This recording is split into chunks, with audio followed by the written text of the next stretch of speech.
समनि रादाब नायगिरि नोंथांमोनखौ आं बरायबाय। दिनै आं दङ नैबे चिरां जिल्ला सिंनि सुन्दारि हालामनि नैबे दुलिगाव गामियाव। बेहाय दिनै जर'खा मोनसे दिवालि फोरबो बायदि नुनो मोन्दों।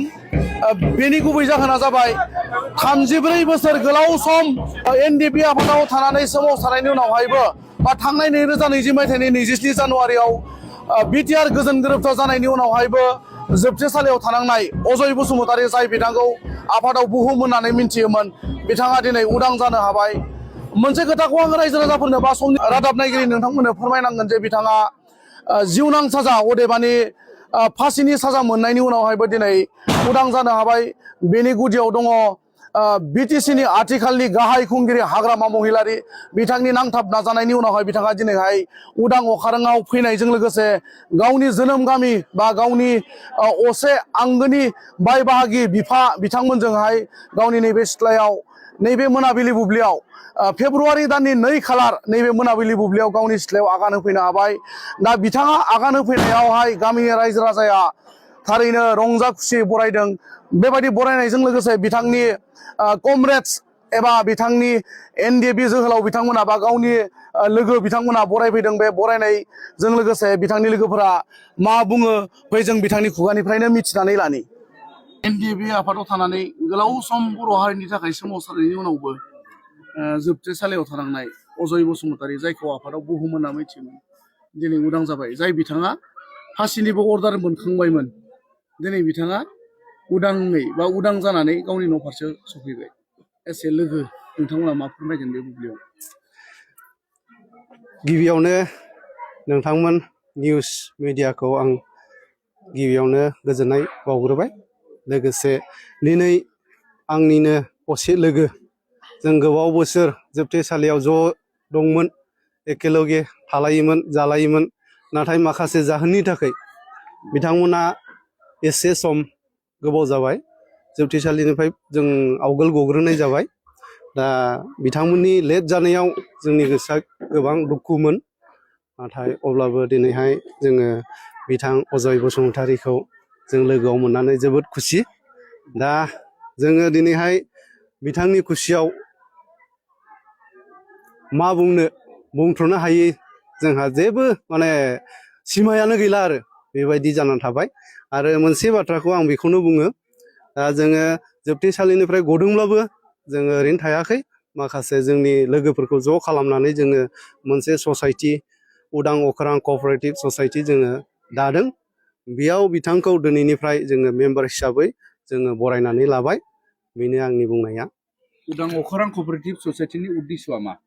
जोङो बेखौहाय जाथिनिनो मावग्रा हिसाबै जोङो जोंनि माखासे थांखिफ्रा जाहैबाय, जोङो ससियेलिस्ट खामानि मावनानै माखासे जोहोलाव सिख्लाफोरनो जों फोरोंलांगोन। आरो जोंनि माखासे हाबाफोरखौ जोङो जोंनि लोगोफोरजों जयै गोसो गुदुङै जों मावलांनो जों नाजाबाय थागोन अरायबो। एनडिएफबिआ थांनाय 34 बोसोर गोलाव सम बर' हारिनि उदांस्रिनि थाखाय सोमावसारनायनि उनावहाय थांनाय 2020 मायथाइनि 27 जानुवारियाव गोजोन गोरोबथा जाबाय। बेनि उनावबो माखासे एनडिएफबि जोहोलावफोरा दासिम जोबथेसालियाव दं। बेबायदिनो दिनै गबोबाय बा बे गोजोन गोरोबथानि उनावहाय 6 बोसोर बाबेनलांनायनि उनावहायबो माखासे दिनैसिम जोबथेसालियाव थानांगौ जादों। बे बेलायाव मा फोरमायगोन? बेथ' जोबोद दुखुनि बाथ्रा बुंनो थाङोब्ला फारसे। दा माखासे गोबां एनडिएफबि लिडारफोर दंमोन, बिथांमोननि साननाय हनाया गासैबो फैलार जाबाय। दा जों बेखौनो सानना लायो, जोंनि माखासे दैदेनगिरिफ्रा माने फैलार जानानै थांबाय आरो जेबो माने फिथाइखौ जों मोनाखिसै। आरो माखासे जोंनि मोदोम गुदुं दावहारु लोगोफ्रा बेबायदिनो नंखाय बाखायै रुंसारि जानानै थांनांबाय। आरो माखासेफ्रा गोबां खस्थ' लानानै थांनांबाय। माखासे लिडारफ्रा बेबायदिनो जोंनि नामाव जोंखौ लटारि फाननानैबो जोंनि नामावहाय जानानै थांबाय। आरो जोंखौहाय माने गोबां बिथिङाव आरोना जोंनि नामाव माखासे लुथिनाय बायदिबो खालामबाय।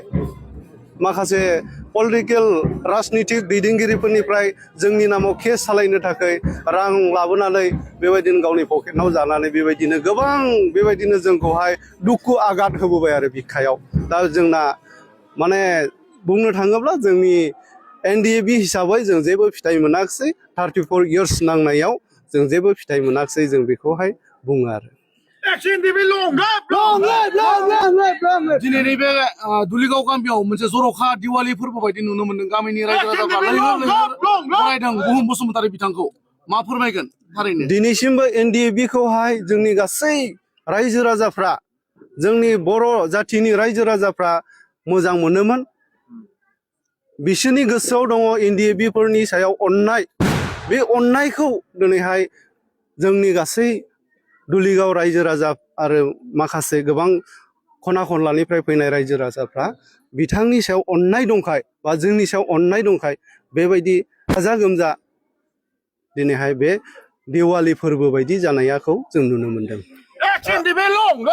थारैनो नोंथांमोना नुनो मोनदों नैबे दुलिगाव गामियाव अजय बसुमतारीनि न'आवहाय बेबायदि रंजानाय थासारिखौ नोंथांमोना नुनो मोनदों थारैनो बिथांमोना गोरबोजों गोबां बाथ्रा बुंदों नाथाय फोरमायनो हायाखै बे थासारिखौ जोङो बिथांनि मोखांनिफ्राय नुनो मोनदों आं समनि रादाब नायगिरि नोंथांमोननो बेखौ आङो फोरमायनानै बेखिनियावनो दोनथ'बाय गोजोन्थों